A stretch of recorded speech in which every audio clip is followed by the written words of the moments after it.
ஏற்றுமதியாளராக முகேஷ் அம்பானி உருவானது எப்படி தெரிந்து கொள்ள வேண்டுமா? அப்போ கால் நூற்றாண்டுக்கு முன் பயணிக்க எங்களுடன் வாருங்கள்.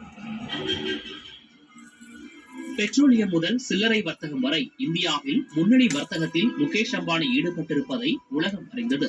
ஆனால் சேலத்து மாம்பழத்தையும் குஜராத் மண்ணில் விளைவித்து வேளாண் ஏற்றுமதியிலும் சர்வதேச அளவில் கவனத்தை ஈர்த்திருக்கிறார் முகேஷ் அம்பானி.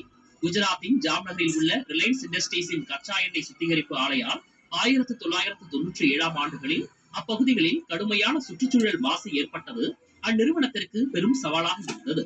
அப்போது முகேஷ் அம்பானி முன்னோக்கி எடுத்த முடிவுதான் இன்று வேளாண் உற்பத்தியிலும் முன்னணி ஏற்றுமதியாளராக உருவாக காரணமானது.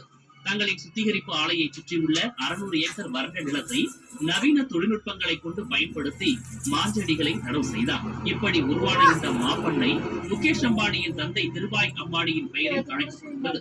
இந்த தோட்டத்தில் 200